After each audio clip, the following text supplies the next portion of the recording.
Жақсы жаңалық, қазақ елі. Саламатсыздар ма, құрметті көрермендер? Егер хабарды толық білгіңіз келсе, бейне астындағы лайк және подписаться таңбаларын басып, біздің арнамызға жазылуды ұмытпаңыз. 2024 жылдың қаңтарынан болашақ зейнеткерлерге қосымша зейнетақы жарнасы төленеді. Болашақ зейнеткерлер үшін 2024 жылдың 1 қаңтарынан бастап жұмыс берушілер тарапынан қосымша зейнетақы жарналары төленеді.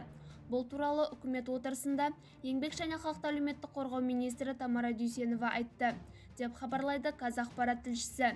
Зейнетақы мөлшерін арттыру және жүйенің қаржылық тұрақтылығын қамтамасыз ету үшін жыл басында базалық және еңбек зейнетақыларының мөлшерін есептеу параметрлері өзгертілді. Саралап көтеру тетігін қолдану нәтижесінде ең төменгі базалық зейнетақы мөлшері 21%-ға дейін өсті. Бұл зейнетақысы төмен зейнеткерлерге үлкен әлеуметтік қолдау болды.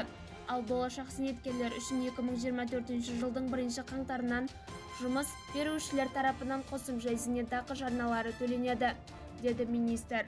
Бізді бақылауды жалғастырыңыз.